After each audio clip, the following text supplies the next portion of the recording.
Cast is now starting. All attendees are in listen-only mode. Hello, good evening, everyone. Welcome to our webinar tonight, Invest Bursa.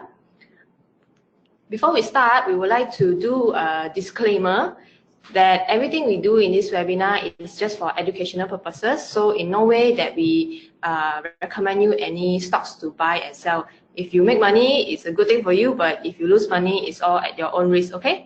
And before we begin, we also want to do a sound check. So if all of you can hear us, can you please click the raise the hand button on the side panel? All right, let's see. All right. Yes, I see a lot of hands being raised right now. All right. Okay. The rest of you, okay, everyone can put your hands down now. So without further ado, this is our Bursa webinar topics for this August till November, and now we are at our third topic for today called Invest Bursa, and our next topic will be on 27 November called Harness the Power of Charts. And today I would like to introduce our speaker, Mr. Choo. He is a financial speaker, trader, and investor with 10 years of experience trading and investing in local and international stocks, ETF, and currency. He's also a certified professional trainer by IPMA UK, and as a speaker, he speaks regularly for the Bursa Young Investor Education Seminars, investment banks, and technical charting companies. He also designs and conducts stock simulation games for Bursa Malaysia nationwide, and to date, he has trained more than 10,000 individuals in stock investment. And currently, he's a stock market analyst for City Plus FM on weekly Monday morning segment. So if you want to hear his stock market analyst, be sure to check out his Monday morning segment. Oh, that's in Chinese though. Oh, it's in Chinese, okay. And in 2015, he was also acknowledged by President Obama for his work as a young leader in financial education. Welcome, Shane. Yeah, thank you so much, Edna. All right. So I will pass the control to you. All right, thank you everybody for joining this webinar, and this webinar is organized by Bursa Malaysia as part of the introductory series, and this webinar is actually introduced and designed for the beginners. And the first thing that we often need to ask is, what are shares? You know, what are actually shares?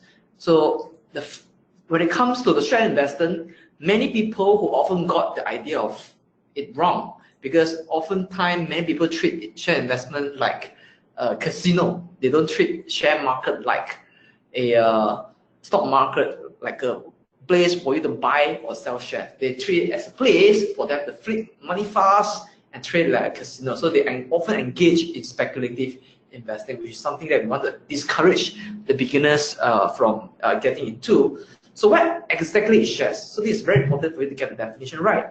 Number one, you must know that shares, when you buy shares, you actually invest in a piece of ownership of a listed companies. Okay, so it's not like you treat it as a place where you gamble or where you speculate for quick profit. So if you're a beginner, really take shares as when you buy shares, you take it like you actually become a partner, you become a co-owner, you become a shareholder of an existing business that are running. Okay, that's a very good definition, but yeah, for a beginner, for example, a beginner like me, there's a lot of terminologies from A to Z which I find very confusing. Is there any terminologies that we must know? Sure. All right. So when it comes to terminology, first few things that you may come across is bought lots. So what exactly is bought lot? Bought lots is when you know, when it comes to stock market, you don't actually get to buy one share, two share. So the share market often requires you to buy into the number of 100 units, and the 100 units of share is actually called a bought lot. So when you buy one lot of share, it's called you actually take ownership of 100 shares. So you, in the olden days, I think that was before 2007, 2008, one bought lot is equal to 1,000 shares. But now, one bought lot is equal to 100 shares. The reason it was reduced because the stock exchange want to encourage more retail investors from getting into the market. So because last time one lot is 1,000 shares, it required huge sum of capital. Just imagine you buy into let's say one lot of Nestle, probably now it's like, let's say 140 ringgit per share. One lot is already cost you 1,000 units of 140. It costs how much? 14,000. No, 140,000. Okay, so there's a lot of money involved, isn't it? So by reducing the lot, then it gets you to buy, get the retail investor to invest in the market more easily. Yeah. So number 2 is what's dividend? Dividend is money paid to shareholders from the company's profit. So when the company makes money and they declare part of the profit to the shareholders, that's called dividend. And the third is the contract notes. So contract notes are the transaction statement. It's like the receipt. It's a receipt that you receive when you buy and sell shares. So whenever you buy and sell shares, your broker will give you a transaction statement, and that's what we call a contract notes. And number 4 is there are commission charges involved when you want to buy and sell shares. Number 1, you're going to be charged brokerage fee by your broker. Number 2, you're going to be charged stamp duty. That's by the government. And number 3, you're going to be charged clearing fee, and that's by Bursa Malaysia. So these are 3 commission charges that we need to pay when we want to buy and sell shares. But rest assured, these fees and transaction costs are actually very minimal. So later we'll come to that. Okay. And of course, you may also have heard of a CDS statement.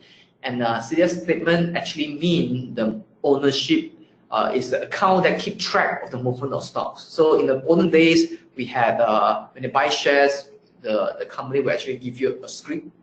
So this is like a certificate of ownership of a certain listed company. So if you buy a lot of shares, your house will have a lot of scrip. Okay? But if your house is in an area that is very prone to flood or anything, maybe low, when there's a heavy rainfall, then you have flood, then probably the scrip will be swept away by the current. So when we have this CDS statement, we no longer need the script, so you don't have to keep the script at home. So everything is stored electronically. So when you deposit money, you deposit into your trading account. But when you buy and sell shares, your shares will be kept in a CDS statement, and that is kept by the Bursa Malaysia. Also, is that right to say that the CDS account is a way to ensure that your shares are safe and secure? Definitely. So it's held by Bursa Malaysia. So if your broker go bankrupt, right, your shares are still safe with the Bursa Malaysia. Okay, I see. Okay, so in Bursa Malaysia, there are a few markets. Market number 1 is the main market. So main market is where the many more established companies are listed. So they have a listing criteria and the requirement before they can go to the main market. For example, they have to command a certain size of the market cap. They have to have how many years, more years of the operation track record and profit. So, and if your company fulfill that kind of big market size and your company have the kind of certain track record in terms of generating profit over the past number of years, then you will be more eligible to be listed on the main market. And then the second board, we have this ACE market, which currently have about 121 stocks. So for this ACE market is the companies that are less qualified, less eligible to be listed on main market, but they still maintain a certain level of track record when it comes to profitability and the market size. And the third one is a newly introduced one, lead market. Currently, we have 10 companies listed there, and this market is the most speculative one. Only have 10 stocks, and you don't need to have a long track record when it comes to operations. Some newly operated company can also go on the lead market if they fulfill a certain requirement. So that's a very diverse amount of stocks which everybody can choose to invest in. Yeah, when you go to main market, there are more selections. When you go to lead market, it's not really for retail investor. I think it only meant for certain institutions and high net worth people. I see. Okay. So, but if you really can trade the lead market, then it's really more speculative. Yeah, main market is more stable. Okay. So how many sectors is there in these 3 markets? Now, like invest in stocks, we need to know what kind of company in which market. So number 1 is in the construction sector. So because if you get the companies right, I mean, if you know, you're aware of which sector they're operating in, there are certain factor that can cause the share price movement. So it's of paramount importance that we know what the company is operating in, which sector the company is operating in. Number one, of course, is the construction sector. Then in construction sectors, these are companies that is involved in building infrastructure, in building highways, in building in building properties. So this is number one. And number two, we have consumer products and services. So maybe our audience online can name me a listed company on the consumer product and services sector. So, for example, it would be like Nestle, am I right? Yeah. And Nestle is one of the listed company under consumer product and services. So these kind of companies are like FMCG, who really, Dutch lady, who really sell their products to you. And then number three is like energy sector, like the companies that in oil and gas, like Sapura Energy, these are Dialog, these are companies that are in the energy sector. And number four, financial services. Now, by the name suggests, of course, you first thing that comes to you is Bursa Malaysia. Maybe Bursa Malaysia and banks, right? So these are the listed companies in the financial services sector. And we have healthcare. Healthcare, of course, are the companies in the healthcare sector and in providing medical services, such as a KPJ, such as IHH Healthcare. And even the glove companies are under the healthcare sector. So like Top Glove. Like Top Glove, yes, the Hatalega, these are under the healthcare sector. And number six, we have industrial products and services. These are the companies involved in the manufacturing of industrial products.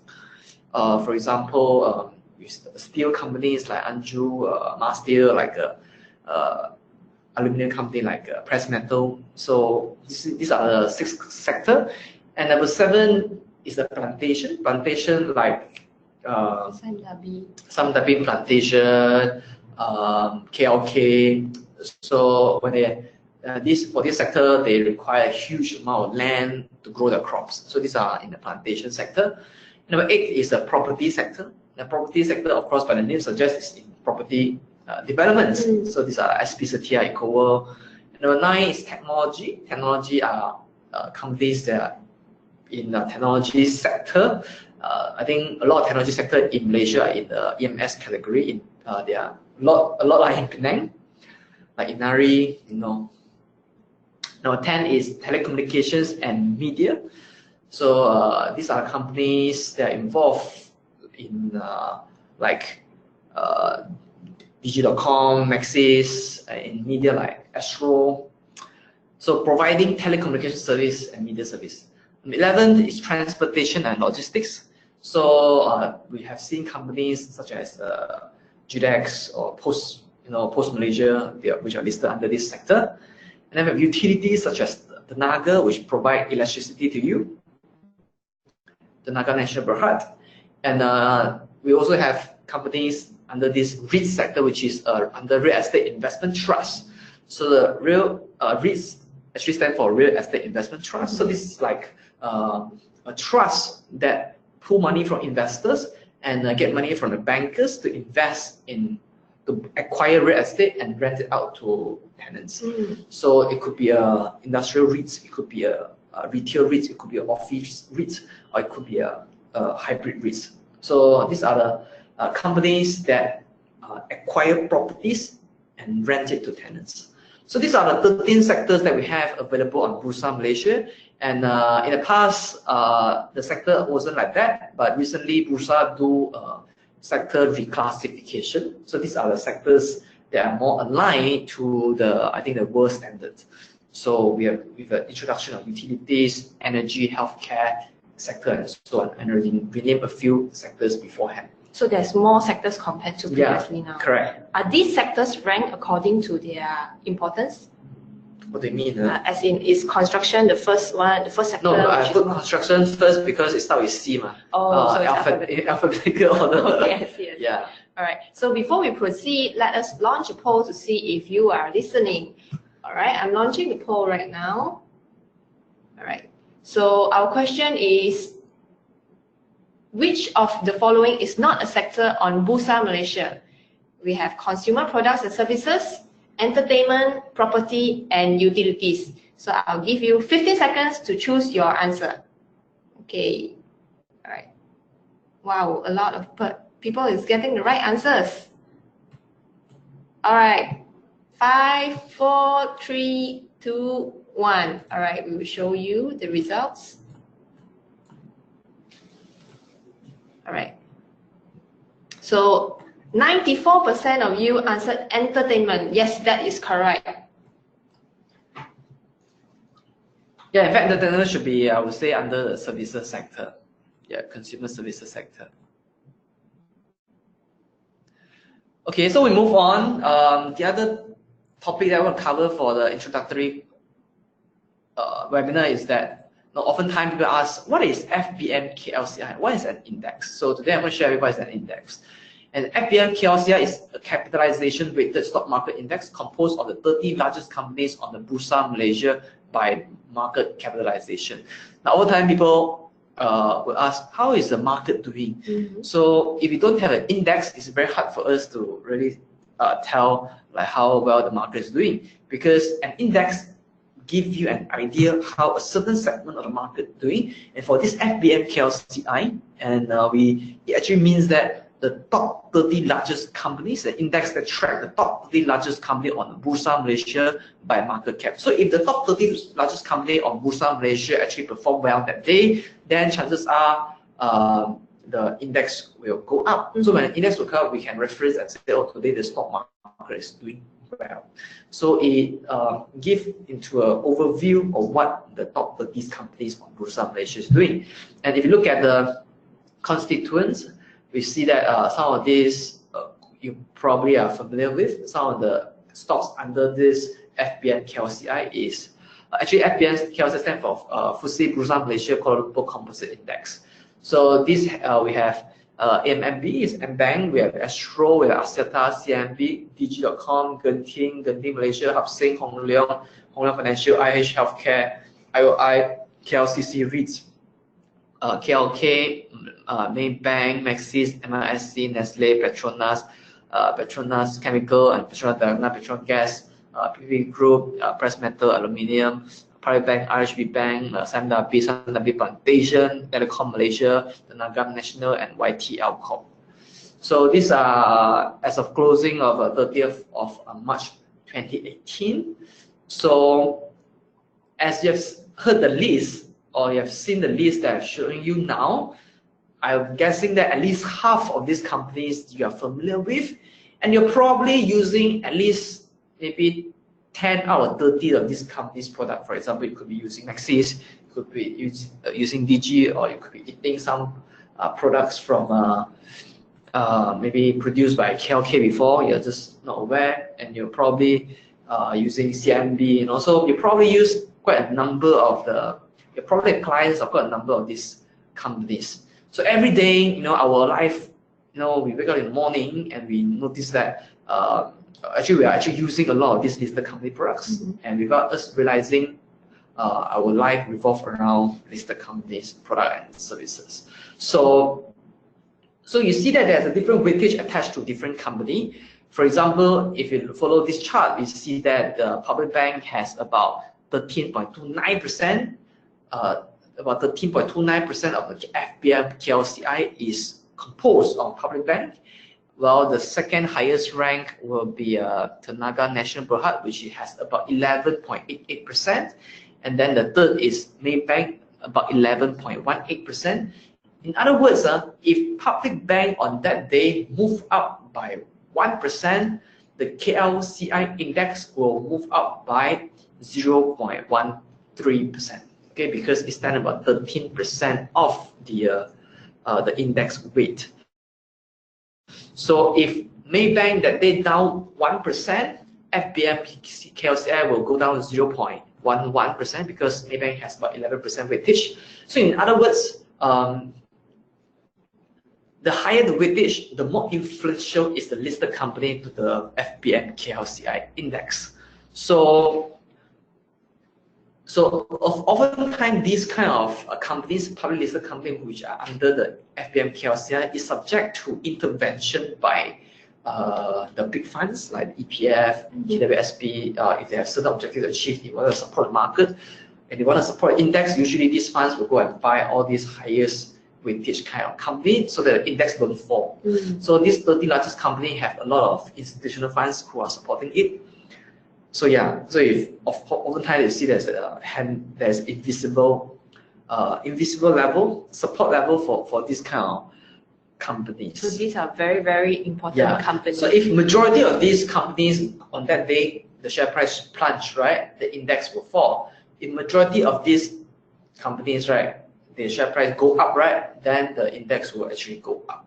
So these are important companies that will give an investor a snapshot of the state of the market in Malaysia right now. Is the list of these 30 companies constant, or is there a possibility of new companies entering the list? They will be reviewed periodically. Okay. Yeah. So I think recently recently Telecom Malaysia is not doing so well. So I think the chances are high that Telecom Malaysia will be out from this 30 list in the next review. So as you can see, all the least performing ones will be kicked out of this index, and then they will have a new entry of better companies, which are the top 30 largest companies on Bursa Malaysia. So for this, for the last 5 ranked kind of company on Bursa Malaysia, if the share price plunge a lot, they will run into the risk of being delisted from FBMKLCI, but go to the maybe mid 70 index. So the list will change periodically. I see. Thank you. So aside from this index, we also have other indices such as FBM mid 70 index, which composed of the middle 70 companies, the mid cap stocks, and if we combine the top 30 and the mid 70, we have a FTSE Bursa Malaysia top 100 index, and then if we add together with the FTSE Bursa Malaysia small cap index, then we have a FTSE Bursa Malaysia EMAS index. And we also have this FTSE Bursa Malaysia Flagship Index, ACE Market Index, and so on. So on Bursa Malaysia, we also give you other thematic indices such as Sharia Index, the Small Cap Sharia Index, Hijrah Sharia Index, Mid S Cap Sharia Index, and so on. So there are a lot more indices that are on thematic basis. So you can check that out. By go to Bursa Malaysia and check that out specifically what do they mean. But in general, people often look at the FBMKLCI and mid 70 and also maybe top 100 indices. So these are most of this one capture most of the attention, especially the FBMKLCI.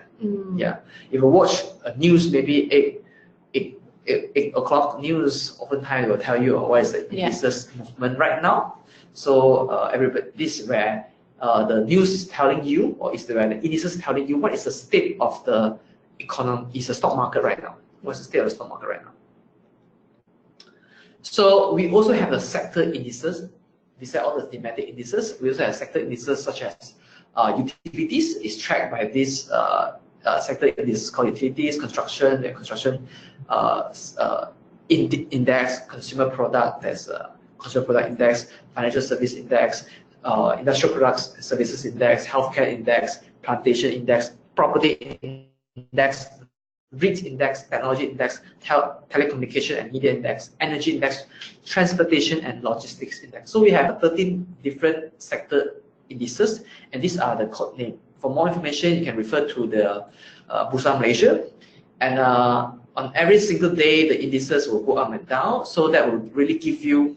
So this index, sector index, keep track of all the companies within that sector. So if a majority of the companies in the sector do perform well in the stock price, then the index will go up.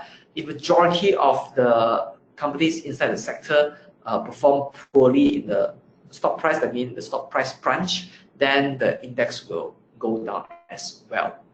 So these are the sector index that we have on Bursa Malaysia, the 13 sector index.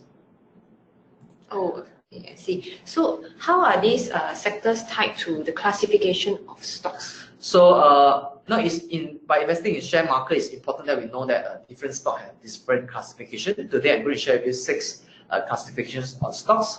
Number 1, have you heard of this classification called blue chip stocks? Now, blue chip stock actually mean companies that are really stable, companies that have a proven track record, companies that are listed in the market probably for 20 over years. So these are companies which have a longer track record, they have a proven product and services, they have solid distribution channel, and this company usually have stability. So if you're an investor looking to invest to get a stable return from the market, you can consider investing in blue chip company. Now, why is it called blue chip? Because the stock market take it from the casino. Because guess what? It's the biggest chip in color in casino. I think it should be blue. Yeah. So those people who are carrying blue chip in casino are people who are really rich and wealthy. So the same term applies on the stock market. If the company is really big, then they are called a blue chip company. So by investing in blue chip company such as the KLCI companies, KLCI constituent companies, these are really big companies. So when you invest in big company, usually people invest for dividend and people invest for stability. So you will see a stable growth, and then these are companies that have already captured a large enough audience. They have a large enough market share. They have proven product, mature product, and solid distribution channel to distribute the product. So in the event of financial crisis, it's unlikely to see these kind of companies suddenly go bankrupt. So they will still be around and they will be able to weather through financial crisis better than the lower cap stocks. So these are number one. So am I right if I were to say the stocks on the FTSE, FBMKLCI and the mid-70s are classified as blue chip stocks? Usually only the top 30s. 30s, yeah. Okay. Okay, and maybe it's a bigger one. I wouldn't say all the mid-70s, but I would say the top maybe 30 and maybe top 40, top 50. Okay. Number two is growth stock. Now, growth stock is is like opposite to blue chip. These are not a big company. These are smaller cap kind of company, but they probably have a good product or service. They are yet to reach the market, so they maybe are spending a lot in R&D to get people to get introduced the product to the market, and they probably have a new product which have not introduced the market, or there's a new market segment that they have not explored, or probably there are new distribution channel that they have not explored. So for this kind of company which are probably fairly listed in the stock exchange for maybe 5 to 10 years, so this company usually have a higher potential for growth compared to the blue chips. So in terms of risk, of course, if you're investing in a less stable company, the risk appetite, you need to have a higher risk appetite, and this company is usually more volatile if compared to blue chip. So high growth stock, what is important in high growth stock is earnings, which is the profit. So if the earnings of this high growth company actually slow, then the profit will take a hit really badly, because this growth company usually command a higher valuation, like PE ratio, compared to blue chip, because people believe in the potential of breaking in many more millions, to break in like maybe extra, maybe growing. They expect the profit to be growing at maybe double digit every single year. So once the earnings slow, then this company have a higher risk to see the share price plunge. So growth stock is a smaller kind of company which don't have a matured market yet. They are still fighting for market share, and then they probably have a new product they want to introduce to the market, and then they have a new market segment which is not yet developed. So there are bigger potential for growth for this kind of company. So this is the second classification of company, and the third is a cyclical company. Cyclical companies are companies that the share price exhibit this kind of pattern. Okay. So hence the word cyclical. Yeah, they move in cycle. Okay, the root of cyclical is cycle. So they are more sensitive to seasonality factor. They are more sensitive to business cycles. So maybe when the economy is bad, then the share price plunge. When the economy is good, then the share price go up. So the business nature is more seasonality based. So for example, let's talk about oil and gas sector. Where oil price is going up, maybe the oil and gas company go up. When oil price is trending down, then the oil and gas company share price also trend down. So these are all cyclical factors. And for example, maybe we talk about aviation industry. Maybe when the economy is good, more people can travel, and when the economy is bad, more people can't travel. So they want to tighten their belt when the economy is downturn. So when it comes to cyclical stock, it's very important for you to know that it is not really meant for buy and hold, but it's more for trading. So usually we buy low, then we sell high.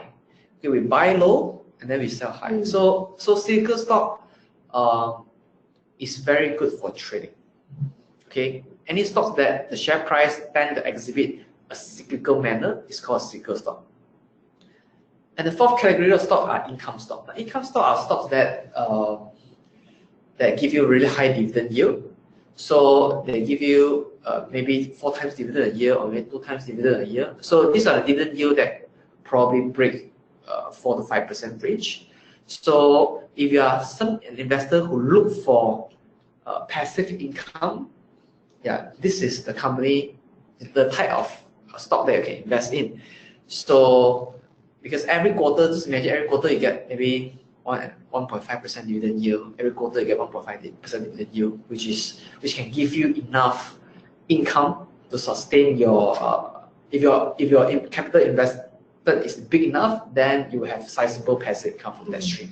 So income stock, if you are new to investing and you want to gain confidence, then go for income stock. Because if you don't gain from capital gain, you don't get a capital gain, you also have dividend as a passive income. So this is the fourth classification of stocks that you can consider. And number 5 is defensive stock. Now, defensive stock are stocks that are in the they are more defensive in nature. Their business, whether good time or bad time, they will still have business. For example, let's take a look at Nestle. For example, good time, bad time, we are still taking Nestle product, right? Still consuming Nestle product, right? Good time, bad time, you're still drinking Milo, right? Good time, bad time, people will still drink Nescafe, right? People will still eat Maggi mee, right? In fact, people eat Maggi mee more during bad time, right? You see, so these are so defensive stock is a bit more opposite to cyclical. Cyclical stock is business, economy bad, people don't consume the products. Economy good, people consume products. These are cyclical stock. Defensive stock is economy bad, people consume the product. Economy good, people still consume the product. So these are defensive type of stocks. So if you are a new investor, then this defensive stock could be one counter or one classification that you can look into, because good time, bad time, the companies still have businesses coming to them. So this is a 5th classification of stocks.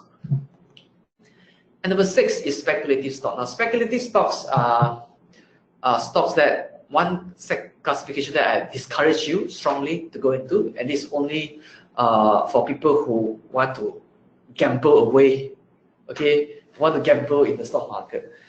Speculative stock are not really meant for beginners. So these are stocks that trade at maybe penny, maybe a few cents.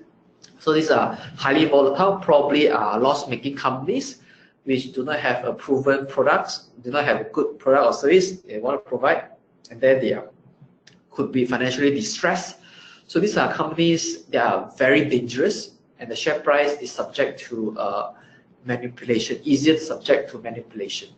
So this is a very high risk industry for you to, very high risk classification of stock for you to go into. Thank you, Shane, for the explanation. So if I may ask, as a newbie, a beginner trader, which of these classification of stocks will be suitable? If you are new, you can consider blue chip stock, income stock, and defensive stock. These are more stable company. Blue chip is more stable, income can give you a lot of dividend. In fact, blue chip stock also give you a lot of dividend, and defensive stock are the share price are less prone to volatility. So these are the companies classification of stocks that you can look into. So it's blue chip, income, and defensive. Yeah. All right. Okay, so before we proceed, let's launch another poll to see if you are listening. All right, I just launched the poll. If you will see it on your screen, the question is, which of the following is not likely a characteristic of a blue chip company? So I will give you 15 seconds to vote.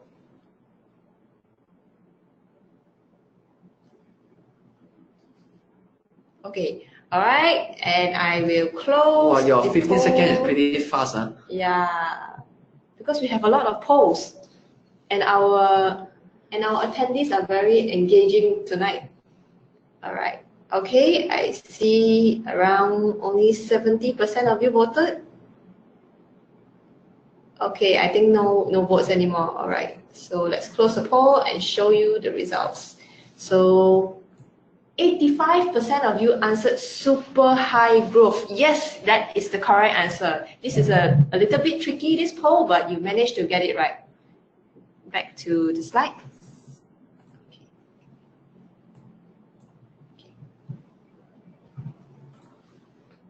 So after the classification of stocks, if let's say as an investor, we already identify which classification of stocks we want, what is the next step we should take? Well, if you know that this classification of stocks that you want to do, next step is invest in it. Okay.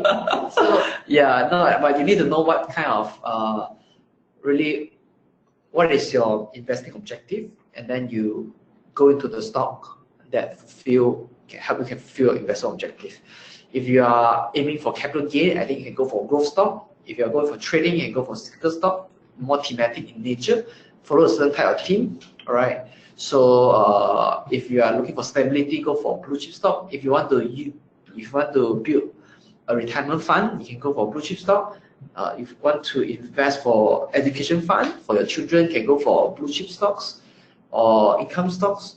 So you want to have a lot of passive income, then you can go for income stock as well. So these are the classification that you need to look into. But of course, the company don't label themselves to you, like unlike sector you know by maybe investing in Gamona, you know it's a construction stock, but you don't know whether Gamona is a blue chip growth cyclical income stock. So this is something that you need to take an extra effort to go and see to really think about, are they giving me a lot in dividend? Are they more growth in nature? Are they more blue chip in nature? So how do we find out these companies belong to which classification of stocks? Yeah, you can look at the market cap. If the market cap is big, then you can look at the dividend track record. If they give you a lot of dividend, and look at the nature of business. Are they subject to? Are they using a lot of commodities? If they are relying a lot on commodities, they are probably cyclical in nature. If they are in a high growth sector, for example, technology, they're probably a growth stock. So, yeah, so you need to look at the nature of business. You need to look at the size of the company to really discern which classification stock they belong to. Okay, I see. So is all these classification of stocks have the same size as a company? Oh, different company have a different size. For example, no, we usually measure size of company by using this term called market capitalizations. So what is market capitalization? In short, we call it market cap. The market cap is the total dollar market value of a company's outstanding shares. So the formula goes like this: you take the current share price times the total outstanding shares. So if a company has 10 million shares and the share price is 1 ringgit per share, so what is the market cap? 10 million. 10 million, right? So if you take 1 ringgit times 10 million shares, so the market cap is 10 million. So what does it mean? It means that if you have 10 million ringgit, 10 million cash, you can buy over the entire company. Okay, so that's what it means by market cap. So long that you have that amount of money, you can buy an entire company. Okay, so in the Bursa Malaysia, there are companies which have different size. For example, a company which have more than 10 billion in ringgit are actually large cap. Company that have 2 billion to 10 billion are actually the mid cap stock. 10 companies that have a small cap are actually less than 2 billion. So you can see different market cap will classify the companies differently. So companies which have less amount of shares and maybe the share price is little, then they are actually they could be easily acquired, maybe because they are cheaper in terms of market capitalization point of view. So companies which are big and is less prone to manipulation. Yeah. So of course we also have this thing called minimum bid. Now, for different price range, we have a different tick size. And what is tick size? Tick size is the minimum price movement of a stock. So you see, there are companies which are very expensive, like Nestle, maybe 140 ringgit, and we have companies which are worth like a few penny, maybe 10 cents, like 5 cents, 20 cents, 50 cents. So for different price range, we have a different tick size. So why does the tick size vary or differ in different price range? That's because we want to maintain a certain kind of the percentage of price movement. For example, let's say for 50-cent stock, okay, 50-cent stock, and tick size is 10 cents. That means every time the market, the stock move, right, it moves at least 10 cents. Okay, for a 50-cent company, if the stock every time it move, right, it move by 10 cents, then it's every time movement is 20%, isn't it? Yes. So next second you see that your net worth jump, your return jump 20%. Then from 50 cents go to 60 cents, from 50 cents go to 70 cents, then you jump 40%. If you from 50 cents drop to 30 cents, then in a few seconds you actually lost about 40%. So if that's the case, everybody can buy the healthcare stock because a lot of people have heart attack. Okay? So the tick size cannot be too big for lower price stock. I mean the share price, and likewise the tick size cannot be too small for very high share price. For example, let's say for 120 ringgit kind of stock, if the share price, if the tick size is only half a cent, so the increment or the decrement is not significant enough to make it's not significant enough. So if you see stock trading below 1 ringgit, the tick size is actually half a cent. So every time you can bid, right, the next best buy price and the next best selling price is by half a cent different. For example, for a 50-cent company, if you feel that 50 cents is actually too expensive for you to buy, you want to buy lower, so the next best buying price you can bid for is 49.5 cents. If you feel that 50 cents is too cheap for you to sell, you want to sell more expensive, the next best selling price that you can do is 50.5 cents. You get what I mean? Yeah. So for for 100 over ringgit company, for example, 120 ringgit company, if the 120 ringgit company is too expensive for you to buy, you want to buy cheaper, the next best available price that you can bid for is 119 ringgit and 90 cents. It's a 10 cent difference. You can't bid 108 ringgit and 99.5 cents. So that one is tick size is 5 cents, so you can't. So the next best available price is 119 ringgit and 90 cents. Likewise, if you feel like 120 ringgit is too cheap for you to sell, you want to sell more expensive, the next best available selling price is 120 ringgit and 10 cents. So that's tick size. So for different price range, the tick size varies. Yeah. I think the next thing I want to talk about is the Bursa settlement. What is the Bursa settlement? I want to share with you that T actually stands for transaction day. So let's say today is Tuesday, right? So if today you buy a stock, for example, today you buy Nestle. So today is actually your T day. And on T+1, which is Wednesday, your contract states number of share prices, brokerage charges, and amount will be paid will be mailed to you. So that's T+1. And on T+2, which is Thursday, Thursday is T+2. On Friday, it is T+3, which is your contract is due and the payment must be made before this day. So you see, when I buy shares on Tuesday, I don't really have to pay on Tuesday. I can wait until T+3, which is 3 days after my transaction day, which is Friday, to pay the money. And on the next trading day, which is T+4, which is a forced selling day, if your contract is not paid by T+4, then the share will be sold by the company dealer. So by Monday, if I do not pay for the shares, then on Monday my broker will actually sell my shares. So this is T+4. Now on Bursa Malaysia, these are the trading hours. Okay, so the market actually opened at 9 o'clock and closed at 5 o'clock. So the pre-opening is 8:30. So what is pre-opening? Pre-opening means that the market is now ready to receive your orders. Okay, and during the pre-opening, you can give a queue to buy. You can queue your order to buy and sell a certain number of stock of certain company. It's like, you know, when you want to buy an iPhone, you know that Apple Store open at 9 o'clock, but as early as 8:30, you're allowed to queue outside Apple Store to buy the Apple iPhone. So 8:30 is when you can queue your buy and sell order. For example, you want to buy Maybank at 9 ringgit, you want to sell Nestle at 160 ringgit. You can put your orders in the market. As soon as 9 o'clock, when the market open, your broker will match, the stock exchange will match your orders. So to see whether they are willing buyer or willing seller to match your orders or not.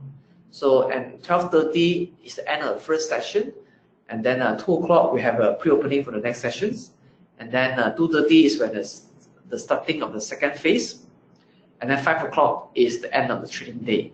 And actually, you don't have to worry about pre-closing and trading at last, because it's very technical.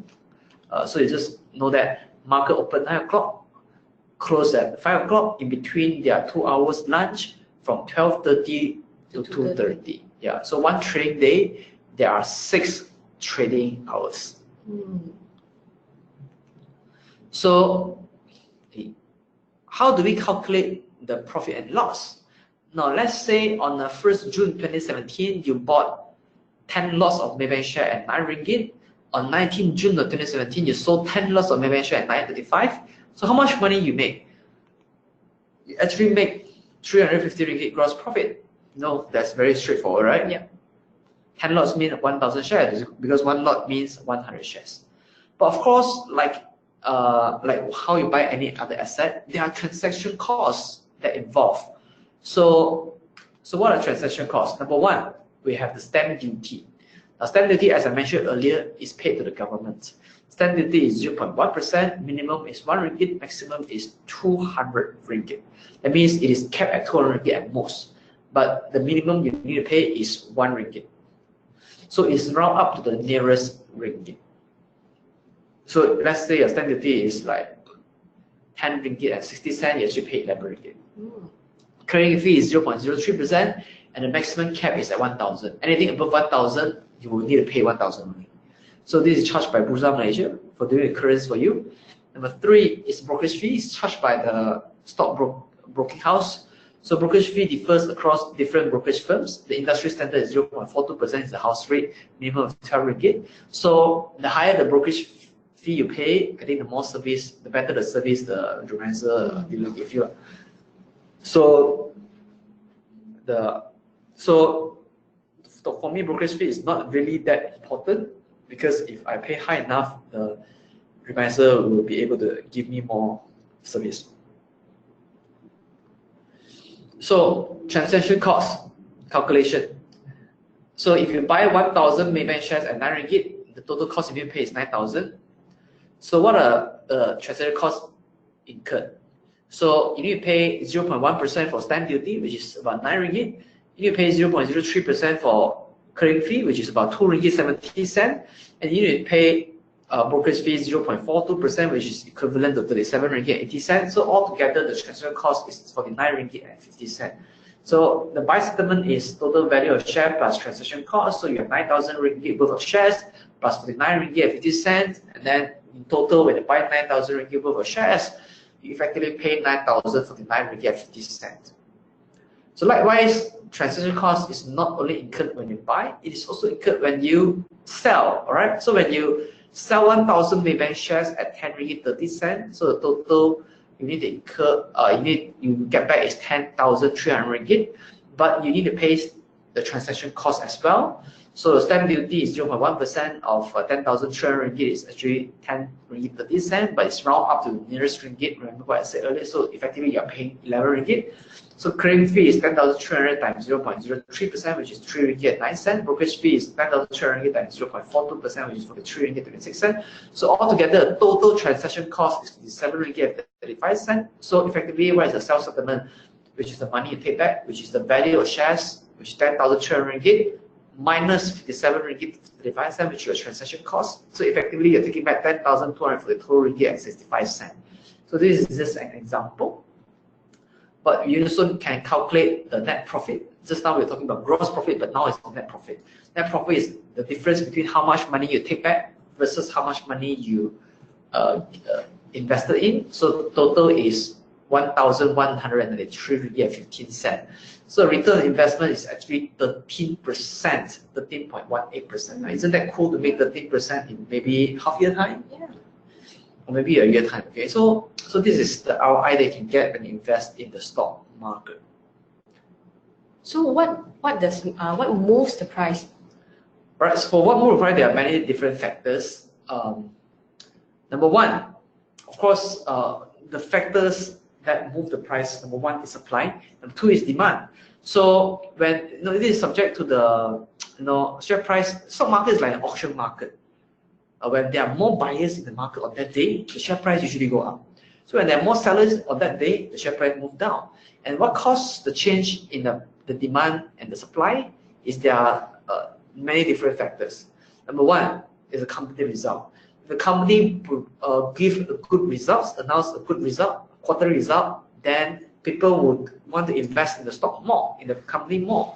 So we will see that more people are demanding the shares, that they don't want to pay higher premium for it. So you see the share price go up. So this is number one. On the contrary, if the share price, if the company produce a very poor quarter result, or they produce weaker than anticipated quarterly result, then the company share will go down. So number one is company result.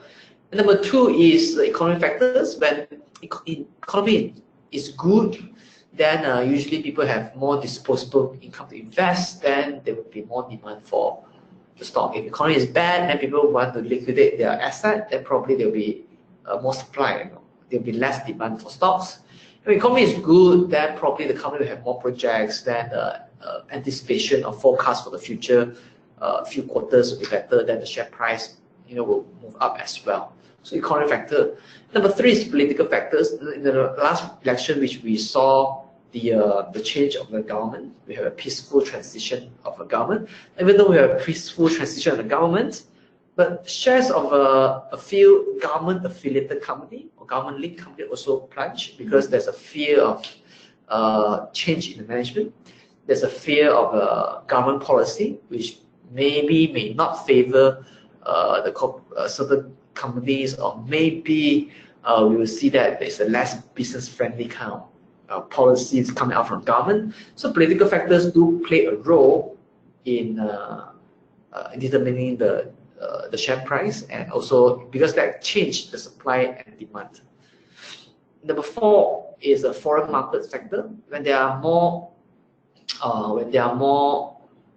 institutional investor coming in from the overseas market, then the share price in general will move up, because when the institutional from the foreign market comes in, or even the big retailers from the foreign market come in, then they are actually buying, the funds can actually move the market. Be market moving. So these are when more foreign investors come in, then the demand for stocks will go up, then the share price will go up. Likewise, when the foreign investor leave the market, then the share price will go down. So we also have institutional investment and divestment. For example, our local institutions such as our sovereign fund, sovereign wealth fund, and our pension fund, insurance fund. So these are the funds which have a lot more capital than our retail investor. So when they invest and when they divest, then they will move the market as well. Number 6, we have a natural disaster. Of course, when a natural disaster hits, then if it affects certain operation of a business, then the demand, the share price will plunge because the business result is affected. So if let's say, if natural disaster happen and it happens that destroy a lot of house, then maybe the company that furniture maybe will benefit from it. So sometimes natural disaster do play a role. The 7th is speculation, when there are a lot of traders which are trading or speculating on that particular counter, then they will move the share price. Of course, we have syndicates manipulations. These are of course illegal. So when the syndicates are manipulating, the share price will also move. Okay. Yeah. So what are the ways to make money from investing in shares? There are actually 2 ways to make money in shares. There are only 2 ways. Number 1 is dividend. And number 2 is capital gain. Okay, you make money from passive income stream, that's dividend. You make money buy low, sell high, that is capital gain. Okay, let me give you an example. So let's say you want to start a nasi lemak business, and you invest 700 ringgit into the business to buy 700 units of shares at 1 ringgit per share, and you get your father to invest additional 300 ringgit to buy 300 shares at 1 ringgit per share to start a business. So in total, the capital is 1,000, and you own 70% of the business, and your father owns 30%. Does it make sense? So on every single day, let's assume the nasi lemak business can earn the following.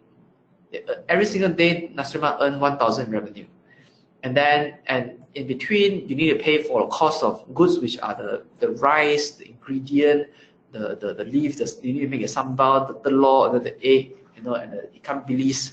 Okay, so these are the cost of goods. So let's say you spend 400 to buy raw materials, and then so total your gross profit is 600 ringgit, and then you have maybe your operating expense, like maybe you hire somebody to help you to cut the cucumber, to help you to man the store. So maybe you pay for utility for the store. So total is 400 ringgit a day, for example.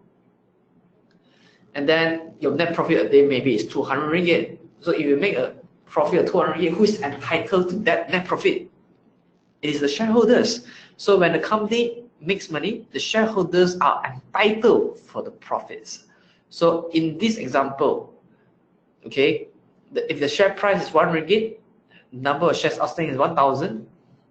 So the 200 ringgit, you actually get 140 ringgit as a dividend, and your dad can get 60 ringgit for the dividend because you own 70% of the business, while your dad owns 30% of the business. So in this case, you're entitled to 140 ringgit as dividend, and that is entitled for 60 ringgit for the dividend if you decide to declare the net profit as dividend to the shareholders. So this is one way, which is passive income. Number 2 is the capital gain, an example. So, but let's say now your cousins see that your business is doing well and they want to invest in the nasi lemak business too. So you feel that you have 700 units of your shares is a bit too much. Maybe you don't mind to sell your shares to him, but you want to sell more expensive because now the business is more established. So maybe you sell at 2 ringgit per share to him. Okay, you sell 200 units to him. So you make a capital gain of 100% because you buy the share at 1 ringgit. I mean, you injected the capital into the company at 1 ringgit per share, but now you sell 20% of the share to him at 2 ringgit per share. So effectively, you're making 100% gain. It's 100% capital gain. So total ownership now is you own 50% of the business by having 500 shares, and the father owns 30% of the business because he has 300 shares, and your cousin owns 20% of the business. Now they have 200 shares. So these are the ways to make money. Ways to make money. From the stock market. Okay. From dividend or capital gain example. Okay. So before we proceed, let's launch our last poll for today. Okay, I'm launching it now. You'll see it on your screen. Okay, how do you make money in the stock market? A, capital gain, B, dividend, or C, all of the above. We will give you 15 seconds to vote.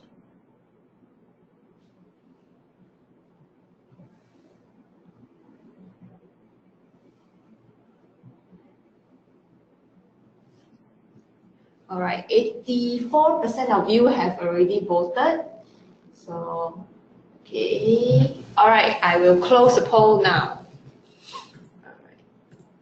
So, 100% of you voted for all of the above. That is correct, absolutely correct.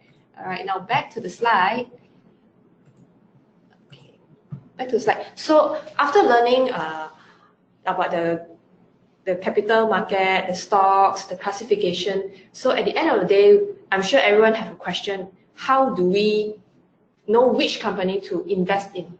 All right. So what kind of companies should you pick to invest in? So here we have 4 examples. Okay. Let's say number 1, which are profit constant. Number 2, B, profit keep going up. Number C, profit keep going down. Number D, profit is unpredictable. So A, B, C, D, can you tell me which one will you invest in? You can type in the chat group and see which one you invest in. Okay, let me ask you this. How many of you here will invest in A? Okay, please type in the chat group. We are seeing some answers. Yeah, how many will invest in B? How many will invest in C? How many will invest in D? Oh, somebody answered E. Wow.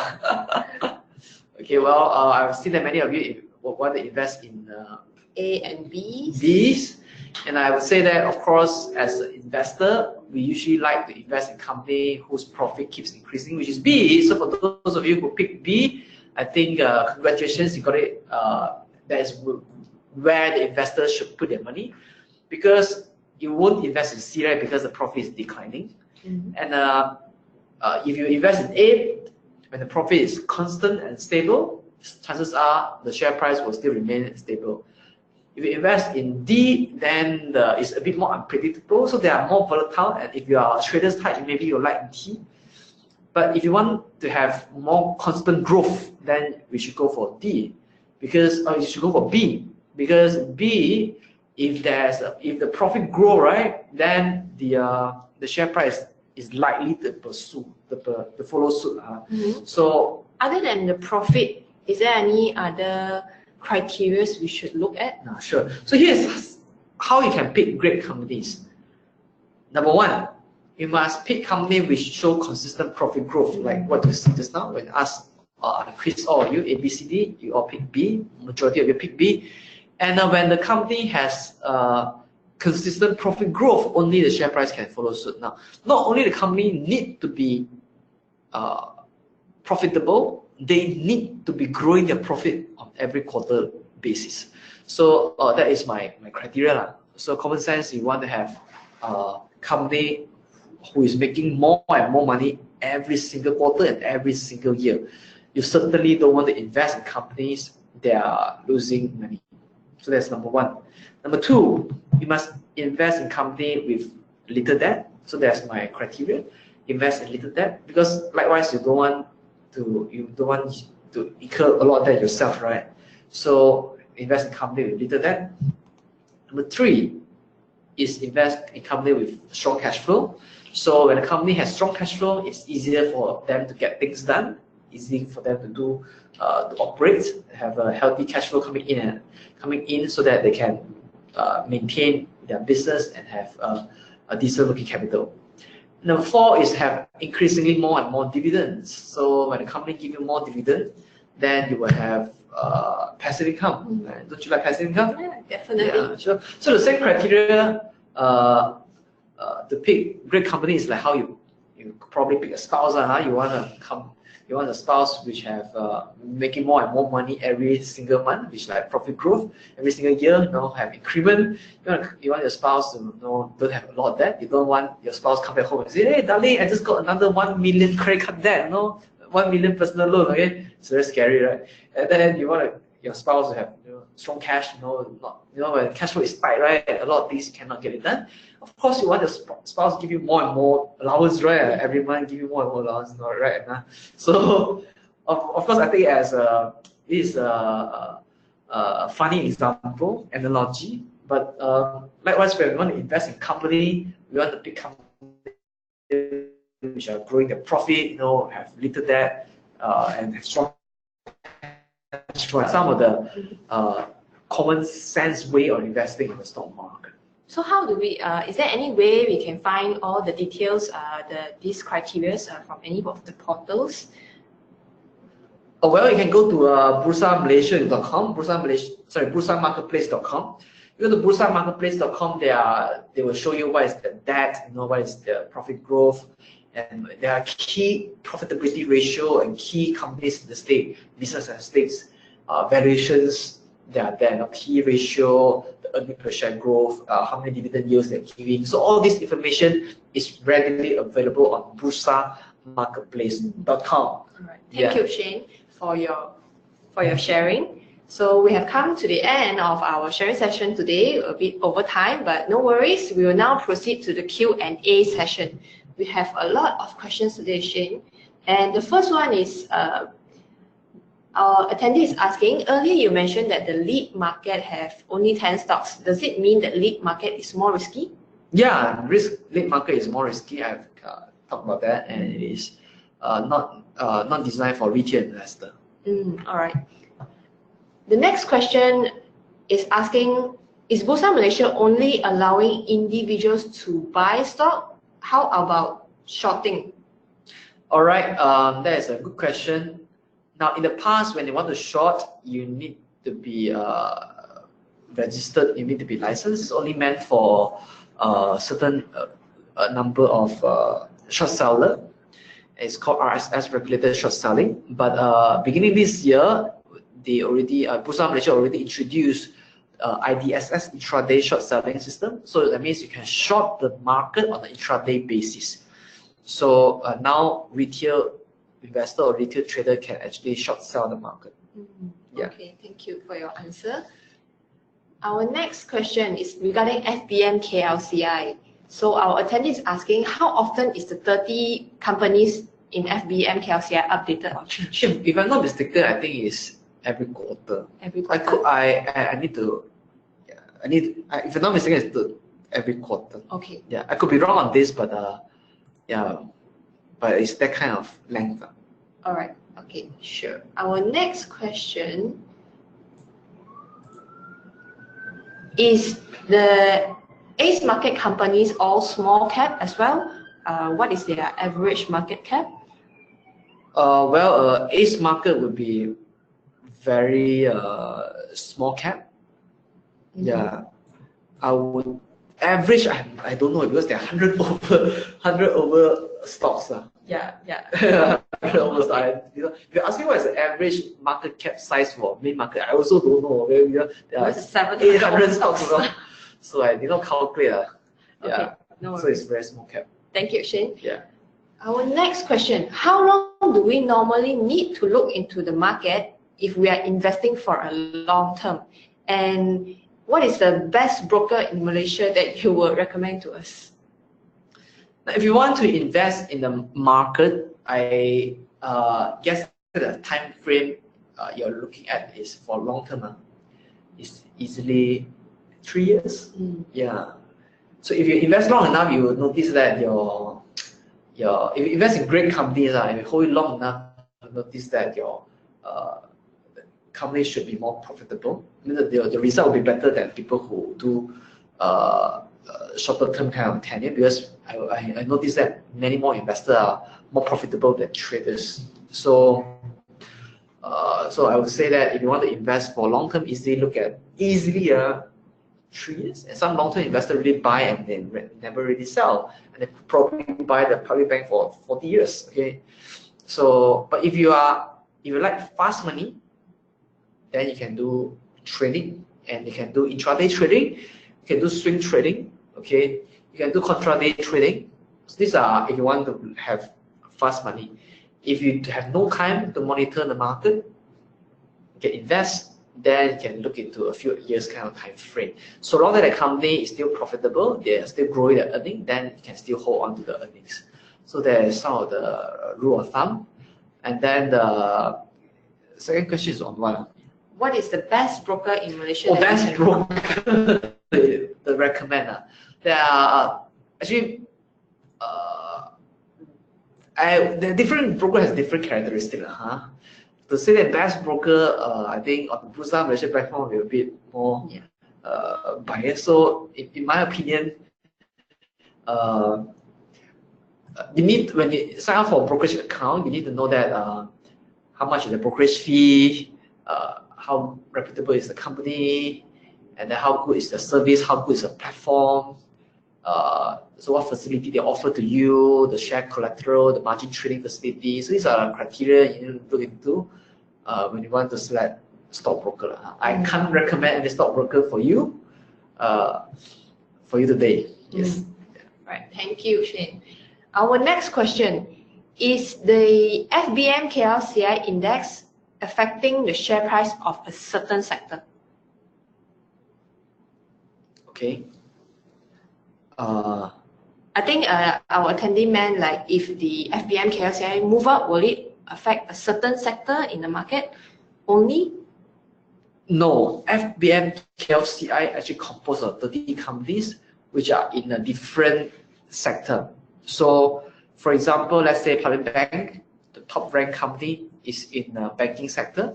The second ranked company in FBMKLCI is actually TMB, which is in the utility sector, and the third one is in the banking sector as well, which is a Maybank. Of course, we also have Maxis, which is DG, Axiata, which are in telco sector. We also have plantation sector like KLK, Sandabi. We also have industrial products like press metal. We also have REITs, KLCC REITs. So there are different sector. We can't say that the whole FBMKLCI dominated by one sector. So yeah, it's not one sector, but it's a diverse sector. Okay, thank you for your answer. So earlier you mentioned one of the criteria to pick a great company is to have little debt. How do you define little debt? Now for me, the company should not have more debt than the equity. Okay. For non-capital intensive industry. So if a company is operating in a capital intensive industry, then I will at most allow their debt to be 50% more of the equity. So these are, I take the benchmark of debt to equity ratio. So if the debt to equity ratio is less than 1, that's the best. Okay, that means the total, you take the total liabilities divided by total equity is actually less than 1, then it is considered little debt. Okay, that means it did not. It's not little debt, but it's fulfill my debt criteria. So, but I would be more lenient if the companies are operating in an industry where they need a lot of capital to get started. Okay, for example, the company have 150 million debt. The company equity is 100 million. So there's you take 150 million divided by 100 million. That is 1.5. So for company operating in the capital intensive industry, the maximum allowed is 1.5. I mean 50% more of the equity. Yeah. So long that they fulfill this benchmark, I would say the company is have a conservative debt financing. Don't have not too geared. Okay. So it depends on the sector, maybe. It depends on the sector. It depends on which industry they operate in. Okay. Yeah. All right. What is the difference between FBMKLCI and FTSE? Are they both different indexes? FTSE is actually a UK company. FTSE is a UK company. So FBMKLCI is actually stand for FTSE Bursa Malaysia KLCI index. So it's a jointly developed kind of index. Yeah. Okay. So FBMKLCI is chiefly designed by FTSE. Yeah. Okay. So what is your view on oil and gas stocks for now? Well, oil and gas stock always is very volatile. I think there are a lot of geopolitical risks happening. So I would say that if you want to invest in oil and gas companies, you need to be somebody who is really, really good in geopolitics. You need to be really good with the inventory, the supply of oil. You need to be aware of what OPEC is doing. So if you are newbie, I would say that oil and gas stock is very risky for you, because you probably are not an expert in geopolitics, and you're probably not an expert in oil and gas industry, like whether they're in upstream, midstream, and downstream. But one thing for certain is that you can go for a midstream company like Dialog, which is in storage. So that is a bit more stable compared to the exploration counter like Hibiscus, Noja. We're exploring oil and gas. So I don't see myself as an expert in oil and gas either. So I can't really give an indication of what is my forecast of the oil price going forward.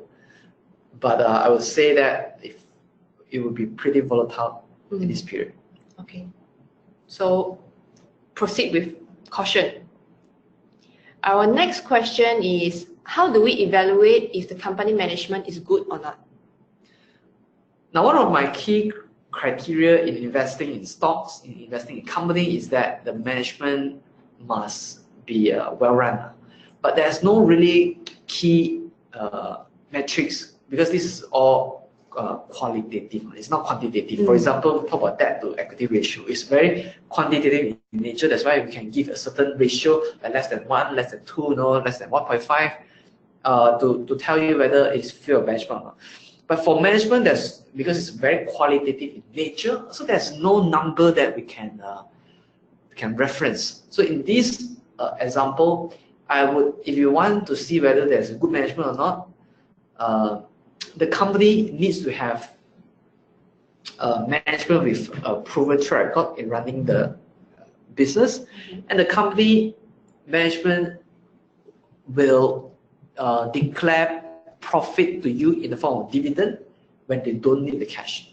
So if they need the cash, then they don't declare profit to you. It makes sense, but so long that they can justify why they don't declare so much dividend to you, but how are they going to use the cash? So if a company don't need the cash, but still don't declare the money to you by giving you lousy excuses, you're not convinced that why they don't declare the money to you and why they have so much retained earnings, then sell the shares. Okay, because chances are, if the management don't need so much money, but then don't declare money to you, probably they are not treating shareholder very well. If they don't need the money, why not declare the money to you? And some companies have a dividend policy of 50%, some companies have a dividend policy of 100%, some companies have a dividend policy of no dividend at all. Okay, so we need to know that if a company don't need the cash, but they don't look after the shareholders by declare dividend to you, then it may not be a good company. And also, one thing you need to be aware of is one of the easiest way for management to siphon the money off would be through capital expenditure. For example, they reward the shareholders with big car, big house. So these are all capital expenditure because it seems like they invest in asset, but essentially they are actually giving a good life to the executive, like the CEO. They upgrade the car. If they make profit, but they say that, oh, we are going to use this profit to change our executive car from Camry to become a BMW or 7 Series, okay, with a good driver. So these are the. But if they do it very often, then you know that this company is actually siphoning off shareholders' money to benefit the executive. So this could be a telltale sign of a bad management, which don't look after the shareholders' interest. Okay, that's a very clear explanation. Thank you. Yeah. Our next question, is there an asset allocation percentage guide which we can follow? For example, how many % of our capital should we invest in income stocks, etc.? Well, If you ask me now, I actually don't have the capital allocation for all different kind of stocks. Because for me, my preference is to invest 70% of money in growth stock, 30% in blue chip stock, because I am still young, I can take risks. Okay, so for you, the capital allocation could be different. So if your investment objective is to is to build your education fund for your children, then I think you should not consider highly risky stock like cyclical stock. You should consider like blue chip defensive stock and an income counter. Okay, so if you are young, you can take risks. You can have a bigger portfolio into a growth stock. If you have 70% of portfolio into growth stock, 30% in the blue chip stock, then you can probably get about 17% portfolio gain in a decent bull market run. If your growth stock perform, if your growth stock don't perform, then can't get. So of course, this returns is hypothetical. But if you invest 100% into blue chips, you're probably thinking about maybe 12%, okay, to maybe 15% return. Sorry, 12% I would say. If 50% into growth stock, 50% into blue chip stock, we are looking at about 15% return a year. Of course, it could be wrong, if your growth stocks don't perform. And if you are highly risky, you go 100% into growth stocks, then chances are you can get maybe 20% return a year. So of course, it depends on the investment objective. If you are young, you can take risks, then go for higher risk kind of stocks. If you are more conservative, you want to save for your retirement, then go for blue chips, defensive counter. Yeah. Okay. So capital allocation is different according to your investment objective at the age. And also your risk appetite. Yeah, correct. Okay. Our next question: how important is it for a beginner to read and learn before they start investing or trading? Like, how is it a lot? It is very important, okay, to learn how to invest, okay, because oftentimes people who burn money in the market are people who really non-educated or ignorant about the market behavior. So if you really don't learn how to invest, then you are really risking your capital. Okay, you actually can squander your wealth away in the stock market, and you're just trying your luck. You're gambling at the stock market, which is not recognized, which is not encouraged. So, I want to quote what Warren Buffett said. He said that risk comes from not knowing what you're doing. So if I ask you, is investing risky? Of course, it's risky if you don't know what you're doing. But investing could be safer, could be safe if you know what you're doing. For example, if I ask you to drive, a F1 Formula car at a 250 km/h, is that risky for you? Of course, that's risky for you, right? If I ask Michael Schumacher to drive F1 Formula car at 250 km/h, is it risky for him? Probably he should navigate the car very well, and it's really less risk for him because he's trained for so long. So likewise in investing, if you're not trained, you risk yourself to lose the amount of capital you invest in. So it's definitely very important to get the knowledge and get the knowledge and the skill first before you learn how to invest. So if you are a housewife, you're looking to investment, then you can also think about what kind of products you buy. For example, do you often go to Tesco to buy Maggi Mee? Do you see more people buying Nescafe? Do you see more people buying 100 Plus, Starbucks? So just be more observant about what is happening in your daily life. Is there any uptick in the interest in the public for certain products? If there is more people using certain type of products, maybe you can move to invest in that company. So instead of being a consumer of the company, just think about what companies you have used before and you feel that the company business should be growing. For example, maybe you fly very often, you see there are more and more people flying Air Asia, maybe you can consider investing in Air Asia stocks. So yeah, study about the company, be observant about what whether the business is going up or not. Yeah. Okay, that's a very good explanation. Our next question, how to compare and select the best companies within the same classification, for example, furniture. I think he meant same industry. Okay, I think you have to look into what are the companies available in that industry. For example, furniture. Maybe we have a Lihen, we have Pohua, So just look into study each and every company and see which company has a better growth rate in the revenue and in the profit. Which company has the least debt? Which company is most liquid? Again, have a lot more cash. Which company give the highest dividend yield? Which company is cheapest? Okay, is the cheapest among all the industry. So of course, there's not one company who actually score #1 in all the category. For example, it could be the cheapest, it could be highest growth.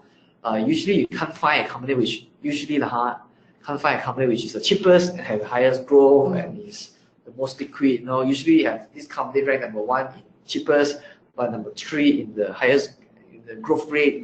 So you just see which one is right for you, and which one is a complete no-no. For me, a company which is not growing the profit is definitely a very bad sign for me. I definitely want to invest in the profitable company that is growing fast and have very little debt, and then it's cheap in comparison.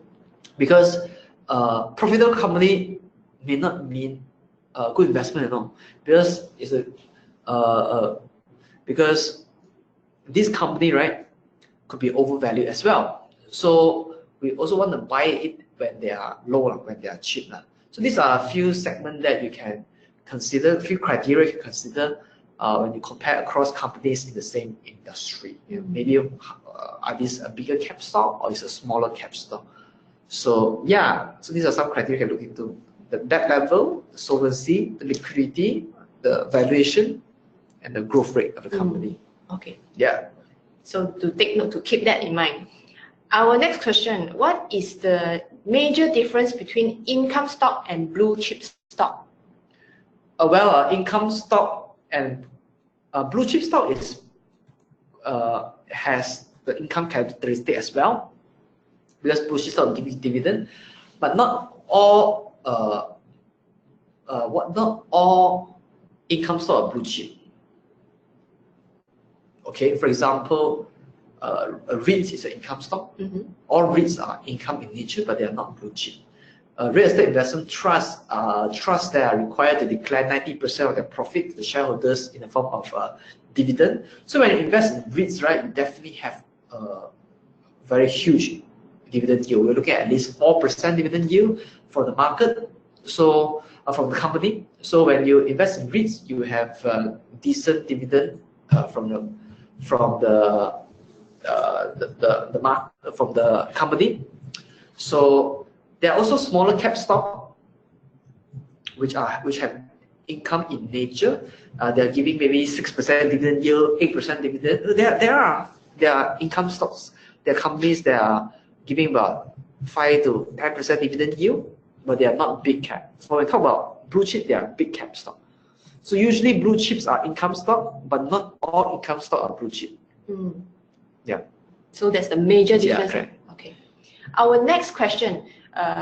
We still have a lot of questions incoming, and we will try our best to finish them. So please bear with us. But if your question is not answered, maybe it's at the bottom of the list. Our next question is asking, what are the stocks which we can do IDDS, and how do we do IDDS? Oh, you need to check with your broker. Yeah, I try to answer it faster. You need to check with your broker. Yeah. Okay. Next question how to do IDDS? Yes. So our next question is one lot the minimum amount we have to buy? Yes. Okay. I give a short answer because you say time is running out, right? Yeah, we have a lot of questions today. Okay. Okay, let me see.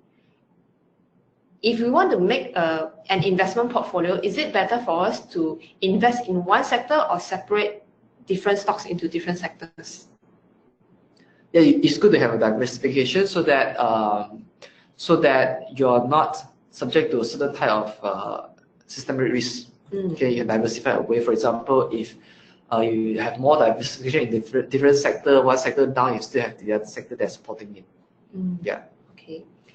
What is the difference between direct CDS account and nominee CDS account? Nominee CDS account is that the company you cannot attend AGM. Is that the broker will actually hold the shares on behalf of you. Okay, and on direct CDS account, you can attend AGM. You can go to AGM to vote for the resolutions that you want to pass. Normally, it's under nominee account by the broker, and the broker will help you to do all the decisions. Which is better? For me, it's direct. Okay. Our next question, we will move quickly. Our next question, how can we know the supply and demand of the market? So this one we have already explained earlier. So remember to watch our recording for the answer, okay? Our next question, can we use KLCI as a benchmark for their sector? No. Yeah, KLCI is for the big cap stock. It's not for sector. You want to compare sector, you go to sectoral index. Okay.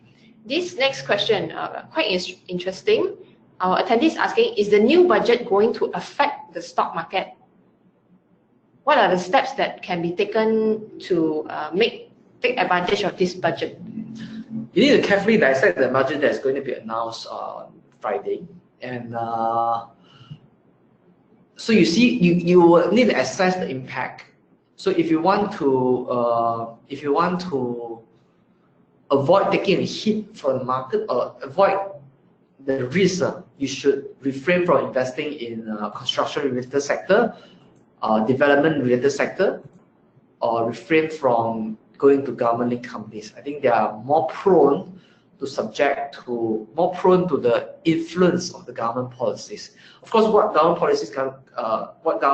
how much government budget is going to allocate for a certain sector could be vastly different this time because it's not under the same administration anymore. So, but the Tun Mahathir and our Finance Minister Lim Guan Eng have already hinted us that there will be a drastic difference. So, for the companies that are in the area where they are more reliant on the government expenditure, then this will have more risk. So avoid these sectors before the budget, and when the budget is announced, thoroughly study the impact and see where will it, you can ride the trend. Okay, so remember to watch out for the budget announcement this Friday. Our next question, what do you mean with capital extensive company? Intensive, not extensive. So when we talk about capital intensive company, a company that require a lot of capital to get started, for example, constructions, property development, infrastructure, utility, these are companies that require a lot of capital to get started, to go to that, to start a business. Okay. Can we short sell all the stocks on the market or only part of them? So as this one we have answered earlier, you have to talk to your broker because there's only certain stocks which you can short sell. Our next question will be, where can I get... Most of the stock on main market is market can be short sell? Yeah. Okay, but it's better to check with your broker because they have the correct information. Where can I get the information on company dividend policy? Our attendee is asking.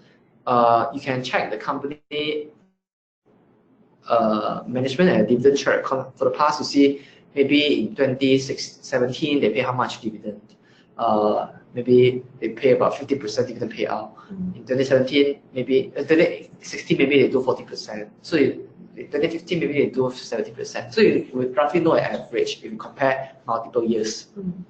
Okay, our next question. A few attendees asking, how do you calculate the intrinsic value of a company and how do you know if it's overvalued or undervalued? The intrinsic value it involves complex calculation, and it needs you to do a lot of projections. So personally, I don't really calculate the intrinsic value. I only use a certain valuation to benchmark whether this company is overvalued or undervalued. In the past, I did a lot of intrinsic value calculation, but it's never accurate. If you give a set of financial statement to Warren Buffett and give another set of financial statement, same set of financial statement to Warren Buffett partner Charlie Munger, and Warren Buffett tell you this company is worth $100, and Charlie Munger probably tell you this company is worth $200, because they use different set of criteria. They assume a different projection rate, growth rate, they use a different discount rate, and then they assume a different lifespan of a company. Some company they assume that can last 50 years. There's some, maybe Charlie Munger will say that this company can last 40 years. So there are different projection model, and a lot of assumption involved. So intrinsic value is only an estimate. It is never an accurate figure. So for me, I don't really invest using the intrinsic value calculation. Yeah, I only use evaluation as a matrix. Okay, understood. Our next question is asking if is ETF considered an income stock? No, ETF is an exchange traded fund. It is not a stock. It is a fund that can give you diversification into different sector. Okay, so it is it's a fund. It's consider it as a mutual fund traded on stock exchange. So it is not income stock. Okay. Our next question: the share sold in share market, is it ordinary or preference share? It could be ordinary shares or preference shares, but mainly it's ordinary shares. Okay. All right. We have one attendee asking what is the minimum age for us to invest, start investing? Above 18. Above 18, yeah. Yes. Okay. Okay. Next question: bonus share issuance comparing with split share, which is better for investor? Well, this is a more advanced question because it involves corporate actions. Now, actually, bonus shares and share split are essentially very, very similar, except that the only difference is it affects I guess it's par value. But now Bursa no longer have par value.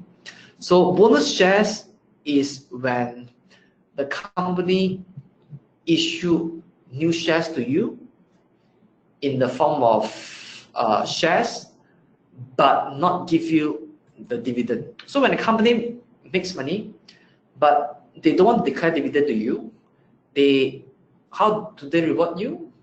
They give you free shares. Essentially, they're asking you to. They're giving you dividend, but force you to buy back the shares. So that's called bonus shares. So, but when you do bonus share, the share price will be adjusted downward. The same goes for split shares. They will want to improve the liquidity. They do the split share. So bonus share and split share are very similar, except that there's a different technical reclassification, like the par value. So for me, essentially it's about the same. Okay, so I will take the last question for today. Our attendee is asking, is capital gain or dividend received subject to personal income tax? Okay, as of now, it is no. As of now, we don't know how things will move forward in the future. In the next budget. Okay. So, yeah, so now it's no. Yeah, same thing. We'll watch the budget on Friday. All right, so we have come to our end of the session. So I have a few quick announcements. This is by Bursa Malaysia. They are waiving the stamp duty on shares of mid and small cap companies effective 1st March this year for a period of 3 years. They will also waive the stamp duty for contract notes on exchange traded funds and structured warrants, which will be waived beginning early of 1st January 2018, also for a period of 3 years. So thank you very much for all your questions today. If you want to learn more, remember to join our next webinar for beginners. Our topic will be harness the power of charts. It will be on the 27th of November from 8:30 to 10 o'clock. And this is the registration link. So now I am copying the link to post in the chat box. So you will see the link appearing in your chat box. I've sent it there. So remember to register yourself.